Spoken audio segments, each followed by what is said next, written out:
Hi, everyone. My name is Alex. This is the Sober Podcast. Welcome to episode 10.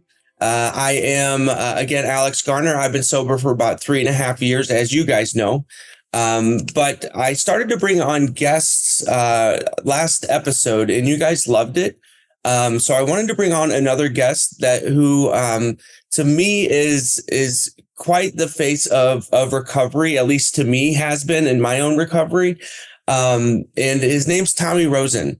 And he has produced and built what's called Recovery 2.0, which is an online community where you can really explore the topics that interest you the most and go beyond the normal traditional ways of getting sober.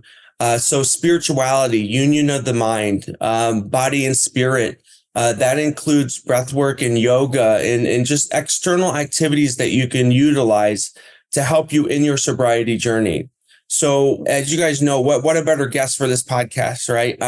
So I'll kind of let Tommy introduce himself. I don't want to take too much of his thunder, but yeah, we're just gonna have a natural conversation today, Tommy, if that's okay with you, and see where it goes. That's kind of what I did last time, and it ended up really well. So, but go ahead and introduce yourself, Tommy. Thanks again for being on here. Yeah, Alex, it's a delight to be here with you, and my favorite topic. Yeah, so, natural conversation is the best conversation. So I'm so psyched to be here. Thank you. Yeah, my name is Tommy Rosen, and I say I'm a person on a path of discovery in recovery.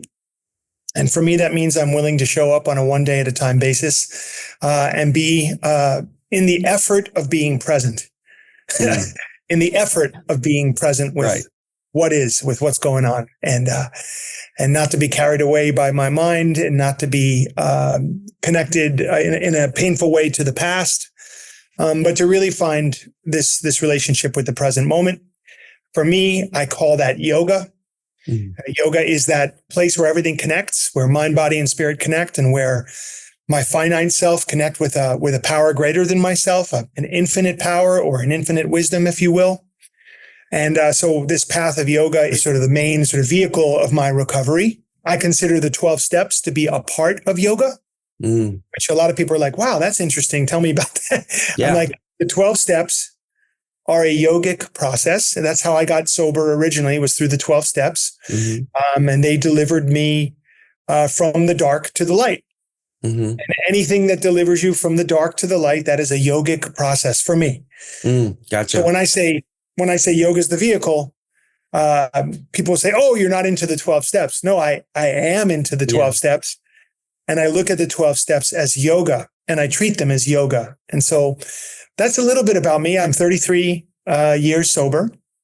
So I had the very good fortune of reaching a bottom when I was very young, 22.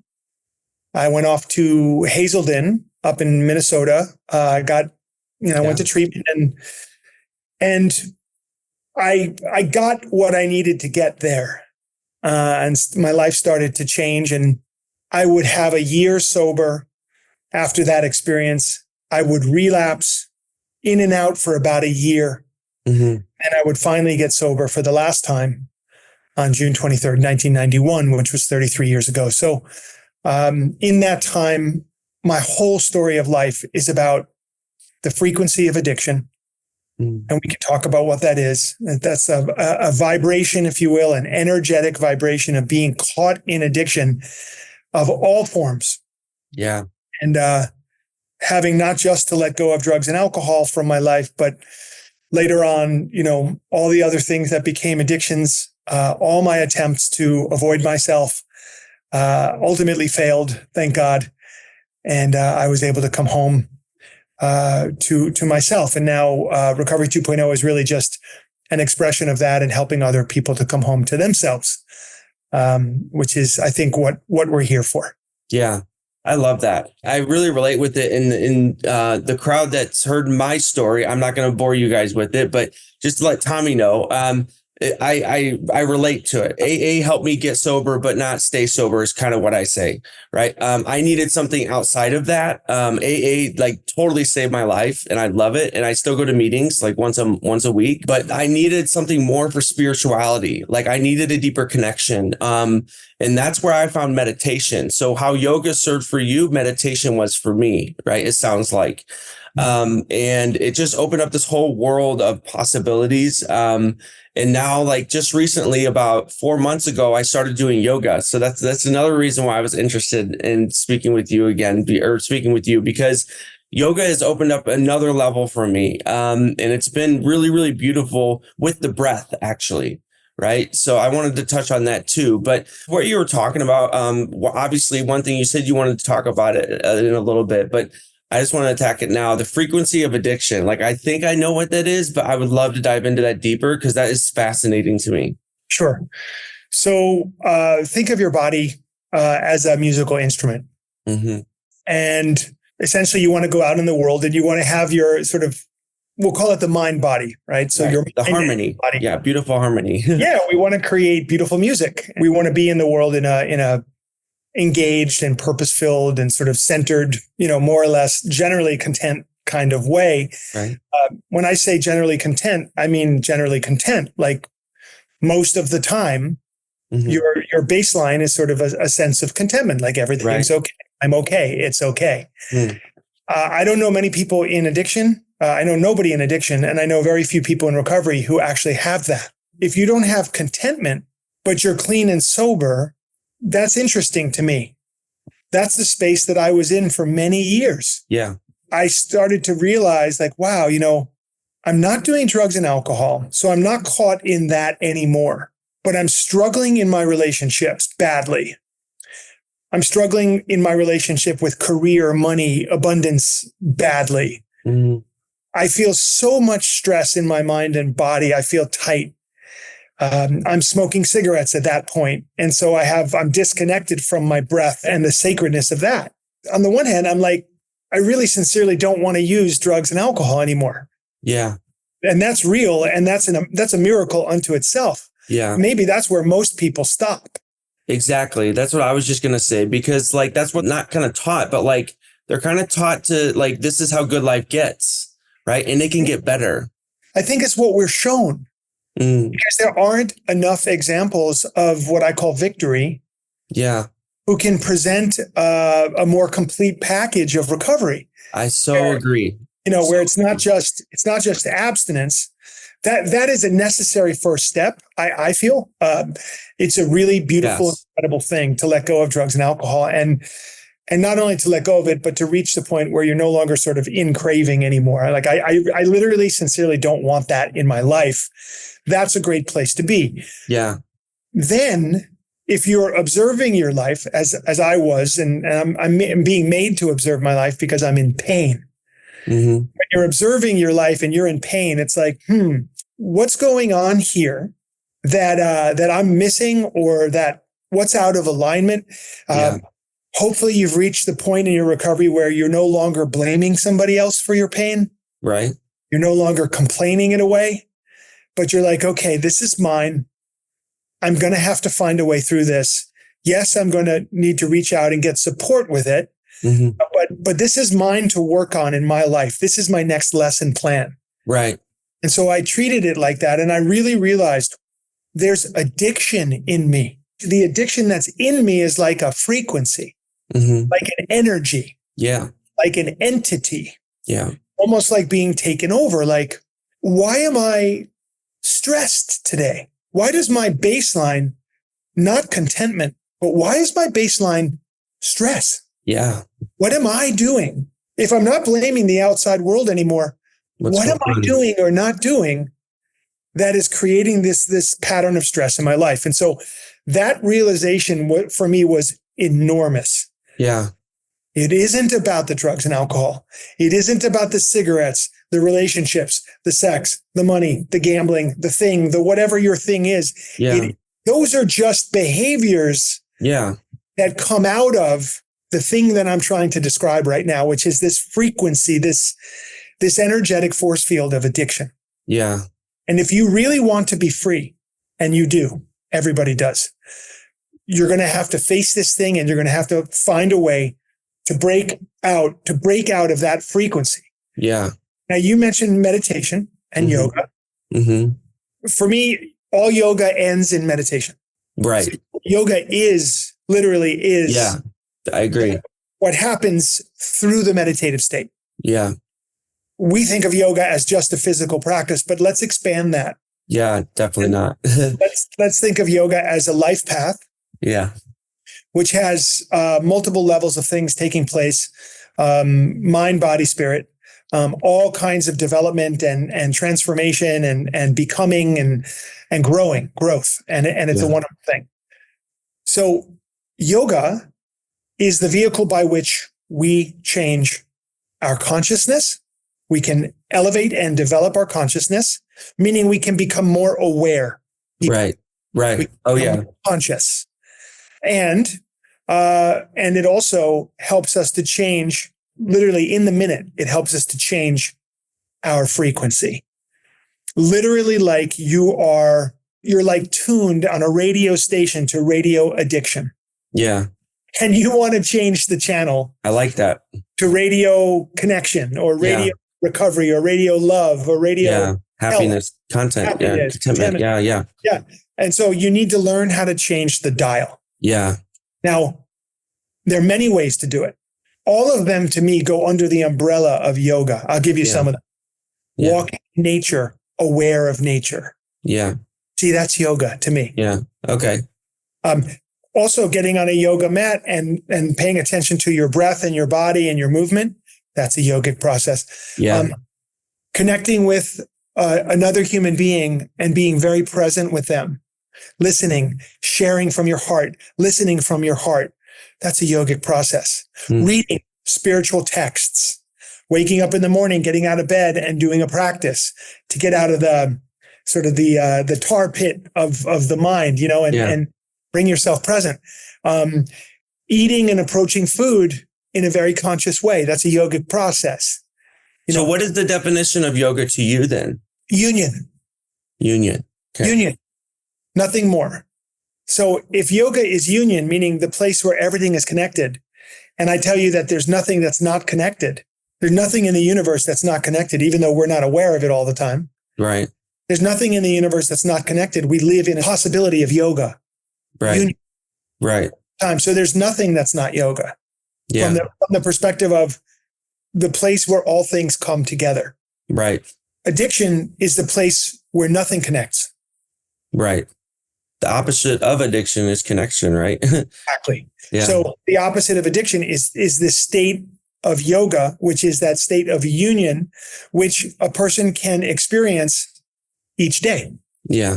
Through practice and through teaching. And that's what we teach at Recovery 2.0. That's the whole purpose of my life is to deliver myself on a daily basis to the state of union where everything connects. Yeah. And to be in that connected state and to help other people to reach that state who are interested in that.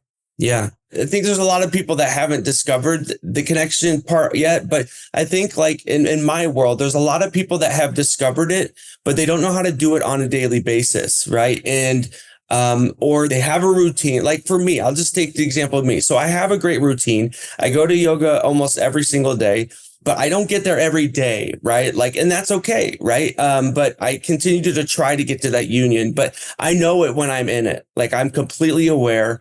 And I really feel in it, but how do I get that every day type of thing? Or how do I get that union every day? Is it just continue to practice what I'm doing?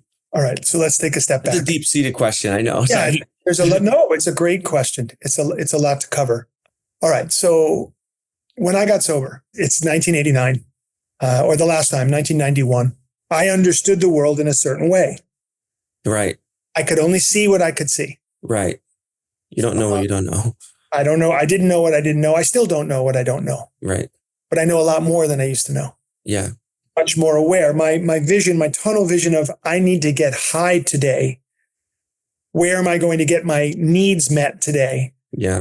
Me, my pain, my struggle, my worry, my joy, my excitement, my, whatever.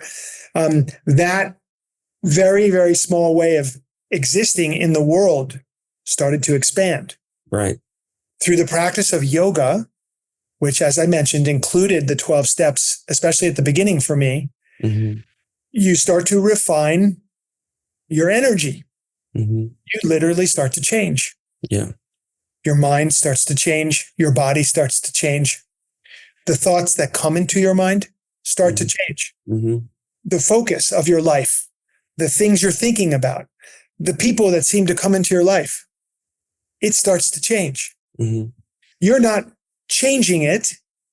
It's happening for you through the practices of yoga, meditation, breath work, 12-step work, spiritual work, all of this stuff. Yeah. You've committed to like, okay, I'm going to do something for my recovery every day. Let's just call that yoga. Yeah. Now the specific practices of yoga, which are very powerful, they started to come into my life right away at 60 days sober. And I started to notice things like in the beginning, I'm unbelievably tense in my body when I arrive at a class. And when I leave from the class, my tension level has dropped. I feel relaxed in my body and mind, literally. Right. Now, how long will that last? Well, let's say it lasted longer and longer and longer the more and more I practiced. Right.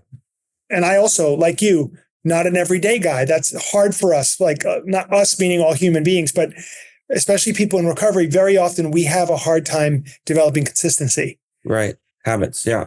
Interestingly, except when it comes to drugs and alcohol. Right. Exactly. So we have the power to do it. It's just, you've got to distribute it to the right thing. Right. And you got to have a why. You got to have a why. Yeah. If you're really sincerely feeling so much better after practicing, the likelihood of you getting there is going to go up. Right. So as you go through yoga practice, it changes you in such a way that doors appear that were never there before. Right. Or you just weren't aware of them, right? Where you suddenly have a key. Yeah. And you can open a new door and walk through a new door. You can face a fear that before would have been impossible. Absolutely. You can pause before you react angrily to somebody. Right. You can respond differently. You can develop response ability in the world.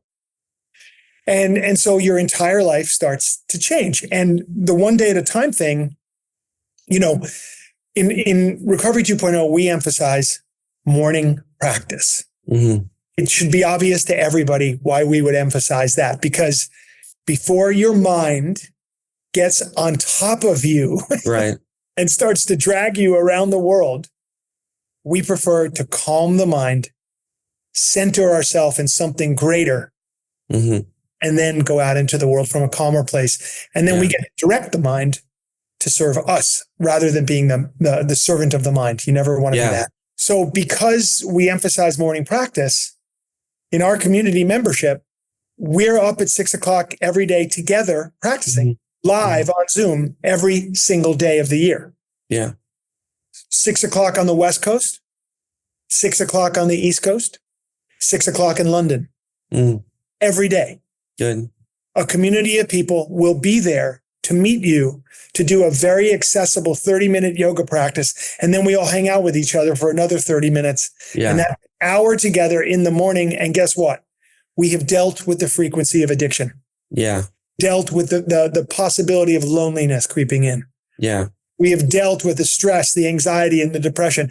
And we're together as a community every single day. Yeah. That helps people to get there. It's good to have accountability, and it's good to have a community, good to have somebody that's going to be there with you. And even if you need to do it alone, that's okay.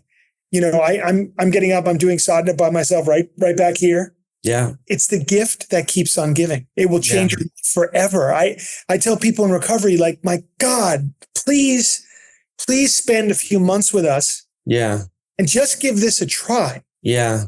Just try this and see, keep a journal, and let's see where we end up going, Absolutely. Yeah. So one thing that I've loved, I got certified through a certification school for life coaching. So I'm a sober life coach, right? And I learned a lot about neuroscience and the brain and how it functions and operates. And one thing that you just mentioned, just to let people know, there's another tool out there is like rewriting the subconscious so you don't have to wake up so in those negative state, in that frequency, right? That frequency of addiction. And I've learned a lot of techniques with that, which is like, for me, that's what really helped me be more content on over a longer period of time, was kind of rewriting that subconscious with affirmations and daily routines and stuff like that. So I just wanted to mention that. Have you tapped into any like, because look, whether we like it or not, and a lot of people in AA don't like this, but science is starting to back up some techniques that are good for sobriety that are outside the traditional norms of AA. So have you ran into any of those, or like, do you know a lot about this, the neuroscience and the background of what you're talking about? Yes. Well, Awesome. Everything we're talking about is about rewriting the subconscious mind. Right. Exactly. Changing the neural pathways, creating new routines, dropping old patterns, creating new patterns, letting go of old stories, creating new stories. All of of yoga is about that. So breath work, meditation, specific kriyas. Kriyas are series of exercises that are evolutionary in their effect. So anything that creates an evolution in you, that's what we're working on. And of course, we can't not talk about sound and music and the power of sound and music in yoga. And as a part of that process is huge for us. Yeah. So these are all ways to change the way mind operates, the way the frequency is going, the way the body and the mind work together, and to create a real sense of joy and bliss. I tell people, like, I get high every day. Yeah. I used to do it with drugs and alcohol. I don't do it with drugs and alcohol anymore. I get high in the natural ways that this body allows me to get, like, unbelievably uplifted in ways where, like, I can't stop laughing, kind of thing. Yeah. You know? Yeah. I totally agree. That's kind of what I've become addicted to, and what my message is you can get naturally high, you know? So that's really, it's interesting once you experience it, because then you're like, well, this is weird. Like, I can't believe I can feel this, you know, not getting messed up. So, you know, there's one thing that kind of popped into my mind, and I've heard this before, where maybe on some ad that I posted and somebody was upset with my ad about coaching and all that and not doing AA and stuff like that. But like gratitude, right? It has to deal with gratitude, and getting sober is like something obviously to be hugely grateful for. But what about the people that are like kind of stuck, lacking contentment, and sometimes they feel like, from the people around them, that they should be grateful for what they have, and rather than seeking out further treatment or further growth, I guess I would say. So somebody that's maybe stuck in the mindset of, I should be grateful for what I have rather than wanting something else, right? How would you deal with that? Take a deeper look at gratitude. Gratitude is something, I think, that happens for a person when they align themselves correctly. I don't think you can just be grateful any more than you can just forgive somebody. Oh, forgive them. Or why don't you just meditate? Just meditate. Meditate. Meditate. You know, like, wait a minute. I need to, there's things I need to do in order to reach that state. Gratitude is a state of being. Wow. And there's things that have to happen in order for a person to be grateful. Interestingly, none of those things have to happen externally. So this is a big part of the puzzle, a big piece of the puzzle for all of us. If you think something has to happen in the external world in order for you to be grateful, then you're missing the point. It's an inside job, 100%. So that's sort of good news and bad news for people, because I just put everybody in the driver's seat and gave them full responsibility for their own gratitude. Right. And people who are still in the consciousness level of life is happening to me are going to be offended by that. Yes. Because if life is happening to you, you literally do feel like a victim of circumstances in the external world. Like, it says it right in the big book, and it says it in almost every spiritual text you'll read that's speaking about how a person can be liberated and be free, is that if you're waiting for the external world to line up the way your internal world wants it to, that's going to be a losing proposition. Yeah. And most people, unfortunately, spend their entire lifetime that way. Yeah. Which is why you can meet people who are what you or I might look at and say, wow, that person is impoverished. Mm. Meaning they don't have money, or they don't have the things that we've come to sort of equate with wealth. But those people are more grateful than almost anyone in our society, especially a group of people you might call the billionaires or the ultra rich. Right. So how is that possible that a person who has very little could have attained the most important thing, in my opinion, right, is the state of gratitude. I'm grateful to be alive.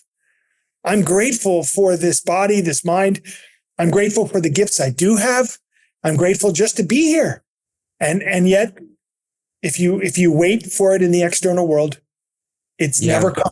There's got to be action, right? Yeah, well, it's an internal orientation. So if you find yourself at life is happening to me, and I'm speaking directly to the person who's listening to this, if you can be honest enough with yourself and say, okay, yes, Tommy, I recognize the life is happening to me thing happening.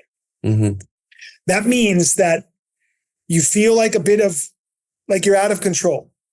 Mm-hmm. Like the election that's about to take place. This is a good thing. People are like, oh my God, like if this happens, it's the end of the world. Yeah. If that happens, everything will be fine. And I can assure you, neither one of those realities is true. Right. It's just an election. Yeah. And we need to find contentment and gratitude regardless of what happens here. And, you know, it's like before the election, chop wood, carry water. After the election, chop wood, carry water. Yeah. Like, it's like you still have to be sober. You still have to live your life. You still have to do things you have to do. Like, relax. Yeah. This is an internal orientation of it's okay. Mm-hmm. Yeah. No longer am I waiting for the external world to do what I think it ought to do. I've decided to center myself in myself, my true self, my highest self, my higher power self. I'm going to center myself there. And then I'm going to come out into the world from a centered place and be in contentment and gratitude. And no, I'm not, quote, an idiot. I understand that very difficult things happen. Mm-hmm. We have to face things like sickness and pain and loss and failure. Yeah. And we're going to lose people that are meaningful to us. We're going to face death, and we're going to get older, and our body's going to not work the way we want it to all the time. Yeah. It might feel like that the world is happening to us. And yet those are things to be experienced, challenge and difficulty and pain from a place of gratitude. Yeah. That's why in Recovery 2.0, our final prayer is thank you for the joys and the challenges of our lives. It's not thank you for the joys of our lives. Thank you for the good parts. Right. It's thank you for the whole thing. Why? Because if we can become thankful, we enter the force field of gratitude. Yeah. And that's the important thing here. So what we do is we stop blaming. We stop complaining. We have to catch ourselves. You have to catch yourself blaming and complaining and bring it back home and say, okay, I'm not going to blame my parents anymore. Yeah. How long am I going to blame my parents for my life, my pain, this, that happened, that thing that happened? Those things are gone now. If I don't step into the power seat in this life, I run the risk of being at the mercy of people and at the mercy of circumstances and at the mercy of the past for the rest of my life. Yeah. I don't want to be that. Yeah. So we step up into the new consciousness of life is happening for me. Right. Life is happening for me. It's a gift. Once you arrive at that possibility, even if you can consider the idea, you're in a whole new place now. Yeah. Now gratitude can start to come. Yeah. That's where we want to be. As we switch out of blame and complaint, we move into, all right, the challenging parts of my life are going to teach me something. Mm-hmm. They're there for me. No one's against me. Right. They're there for me to learn and grow. In this body, mind system I get to be in for a little while longer, I'm going to learn and grow from the challenges of my life. The joys of my life I get to experience as joys. Wonderful. Yeah. And I'm going to have both. Yeah. And I'm never coming to a place in my life where I'm going to transcend either one of those categories. Yeah. I'm going to have a challenge. Yeah. Does that happen over a process, like over a period of time, or does that happen like an epiphany, or can it? Both. Yes, both. Both things are true. Yeah. And it can happen over time. It's a gradual unfolding. like recovery. Mhm. And it can also happen just you have a The light moment of, bulb. Yeah. but even then, even after the awakening, you still have to do your recovery work. You still Oh, have for to. sure. For sure. So Yeah, I think there's a lot of people that they want to work, but they just don't know what to do. Right. And that's like the best client for me. Right. And I'm sure it is for you. Like they're willing to do the work. They just don't know what to do. That's how I was different the last. So I went to rehab 5 times. Right. And the last time that I went, that's how I was different. I was willing to do the work, and I'm still willing to do the work, and I do it every single day. I have to. So like that's just the mindset that I'm in. And once you're able to adopt that, it just life becomes easier. It sounds like it's harder when you have to do it every day, but it's not. When you accept it, it just becomes part of your day and you do it. One of the things that you talked about, and I think like is obviously awareness. Awareness is key for like everything. It really is.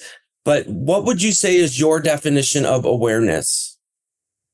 awareness is the ability to see clearly, to see what's in front of you, maybe even to see what's behind you with crystal clarity. An ability to understand and read the field. So you're in a room of people.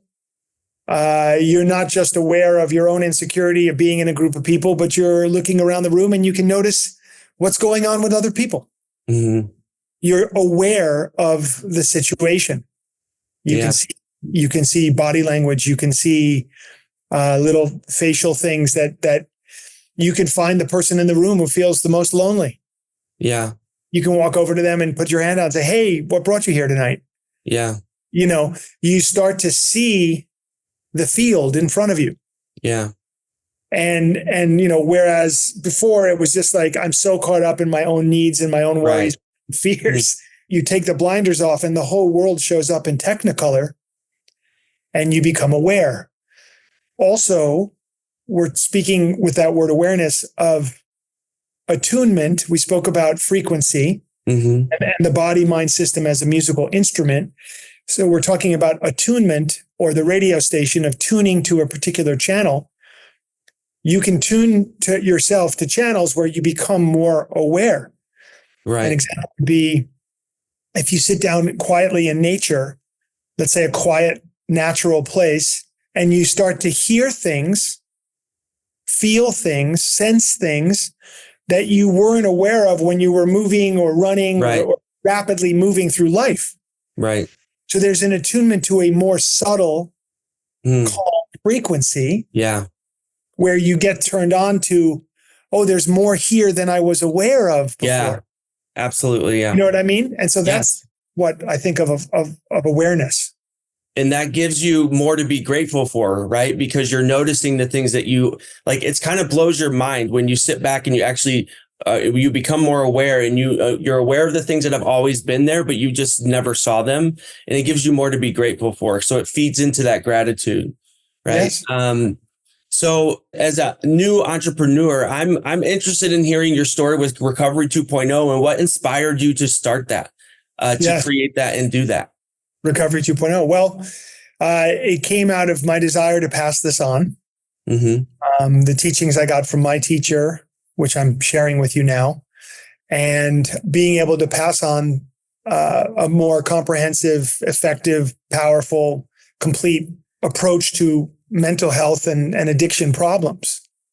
Ultimately, we are dealing with mental health, right? So we want to be healthy. And so how do we be healthy? And well, we found a way. Yeah. And so just to pass that on makes sense. And so I decided to orient my life to this particular work in my vocational life, to doing, yoga retreats for people in recovery, explaining to people like I'm trying to explain to your audience right now about yoga and recovery and the importance of that.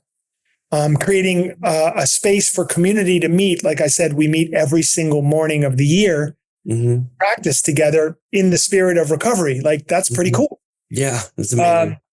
And it's, I found a way to make it unbelievably inexpensive for everybody. Yeah.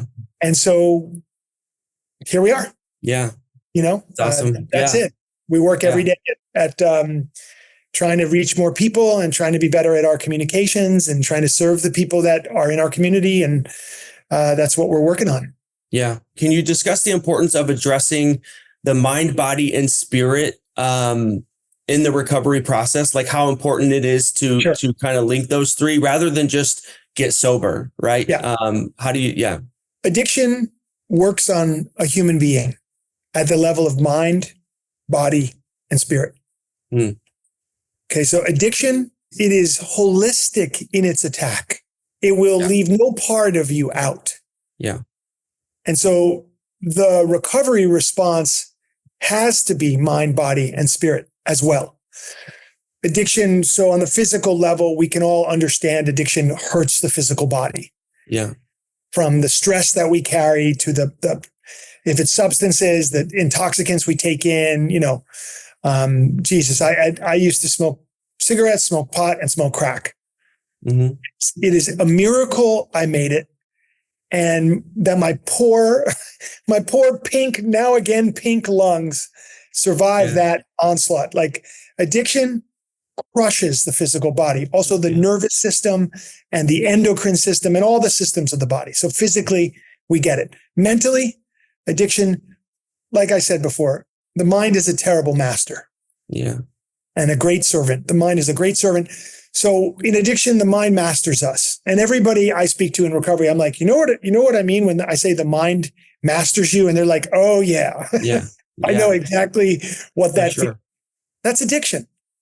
The mind is like on us, like a disease, like an autoimmune disease. Yeah. Oh my God, horrible. And then spiritually, we all have this divine connection, this divine peace within us. We all want to experience love. Mm-hmm. We all have a longing to connect with each other and with something greater than us. We want to have a life of purpose and meaning. We want to be in the joy of existence. These are spiritual concepts. Yeah. Addiction robs you of all of that. Mm-hmm. You don't get to have those things. And then addiction also affects us at the level of time, but we can get into that another day. Yeah. It has to do with being stuck in the past and the future and needing to find the present moment. So addiction holistically dismantles a human being. Our treatment must be mind, body, and spirit. It is the thing that's missing from modern day treatment so far. And once our treatment centers understand this, they will be treating a human being at the level of mind, body, and spirit with yoga in the broadest sense of that term. Yeah. Because it's effective and because it's what works. Mm-hmm. And it's what changes a person's mind and body and spirit. Yeah. And spirit. So that's why this is so important to come at it holistically. Yeah. I totally agree. Like for me, when I look back, like I found my purpose and that was huge for me. So how important do you feel like purpose plays a role in recovery? Huge. Mm-hmm. Purpose for a human being, never mind people in recovery, humans need purpose. Yeah. We need purpose. We need a purpose. We need a why. The hardest days of my life were not necessarily the days where I was using the most drugs. It was the days where I woke up not knowing why I'm here. Yeah. Not knowing what to do, not understanding how I could use my energy and my gifts in this world. And those are used to be such painful days. Yeah. Like, God, and I just wander around, what am I doing? Mm-hmm. And this sort of low grade depression would set in, low energy, be just miserable and unhappy. By 11 o'clock in the morning, I'm hitting the bong. Yeah. And I'm getting rid of all that feeling. I'm getting rid of, I'm drinking, I'm doing the whole thing. And it's like, I don't want to feel this way. Yeah. And then in recovery, you get sober. And at first, of course, it's uncomfortable for most people, right? Mm-hmm. Can get a pink cloud pretty quickly. But it can be very uncomfortable at first where it's like, I have to live a new life. How am I going to do it? And you very quickly start to put your energy toward things. Your sponsor or your therapist or your recovery community is there and they tell you, hey, let's go to a meeting today. Yeah. Let's go to 90 and 90. Let's read a little bit. Hey, let's connect with another human being. Hey, you're going to need a job. Mm-hmm. Get a simple job right now. Just get a simple early recovery job. Yeah. Just, get yourself out in the world a little bit and feel like you're contributing. Yeah. you could be a barista at a cafe, Yeah. and become the best barista you possibly could be and serve the most incredible coffee to people and watch their smiles come on and know that you're serving in this way. It doesn't have to be some grandiose thing. Just plug in to the need of the moment. Whatever the need of the moment is, if you're serving that, you're going to have purpose. That's a big lesson in recovery. I love that. Yeah, it's a big lesson. At least it was for me. I agree. Wow. Yeah, I love that. I wrote that down. Plug into the need of the moment. When that's met, then you're fulfilling your purpose. Yeah. That's it. And it changes over time. It changes over time for all of us. And what I needed, the need of the moment that was presenting itself to me in 1991 is different than the need of the moment now. Yeah. And you have to be open to the changes. And that's, by the way, that's service. That means being of service. What are you being of service to? Some people are like, well, I'm going to go do some service work. Oh, when are you going to do that? I'm going to hit a meeting. It's all the time, right? I'm going to do it from 10 to 10:30. I'm going to do my service work. And it's like, well, that's a great thing to be doing, but you don't need to end at 10:30. Right. You still need to serve the need of the moment. Yeah. And if you do that, now you're entering a place of a service-minded. Things change very fast for you in a positive way. Yeah, absolutely. Once you change that, like one of my favorite quotes, actually my favorite quote is not related to this, I'll tell you, but my second favorite quote, it talks about, I don't know it word for word, but it talks about exactly that, and how powerful service can be, and how we should be in that mind frame all the time. Right. So I love that. I love what you mentioned. I just want to close with a couple questions. But first, what legacy do you hope to leave from your work and your life and your experience and your purpose? Yeah, just practice, just a place for people to practice and to be together in community and using the gifts of yoga to realize the fullest bloom in their life. Yeah. Just that. Yeah. And then last two questions, I kind of do this for fun, but what is the worst advice that you've ever gotten in dealing with addiction? That's interesting. Always say yes. That's a good one. That's the worst. And what's the best advice that you've ever given or have received in addiction? Well, that's difficult, but I think, you're a human being. You're right on time. You're not late. You're not behind. It's just now. Develop the relationship with that idea and develop the relationship with now, the present moment. And if you do that, everything else is going to take care of itself for sure. Yeah. There's more simple things, less heady, sort of. If you're in early recovery, you have to be around people in recovery. There's nobody that does this in isolation. Nobody. Yeah. Ever. Never. Yeah. Ever, never. There's not even an exception to the rule. Yeah. You will be in community, especially in 2024. Yeah. When we're having this interview, you will be in community or you are in trouble. Yeah. So you get into community with other people who are doing the thing that is the great thing for you to be doing, which is to be sober and on a path of discovery. Yeah. So that leads me to my favorite quote, which is you are the average of the 5 people you spend the most time with. And it's so true. On an energy level, on a behavior level, on an attitude level, on every level. Jim Rohn said that. Great guy. But on that note, consciousness is contagious. Yeah. You catch it from the people that you're around. Yeah. And if you put yourself around people of high consciousness, you'll be elevated. Yeah. If you put yourself around people of low consciousness, you'll be drawn down. Yep. It's contagious. Yes. So we want to be mindful of the company that we keep.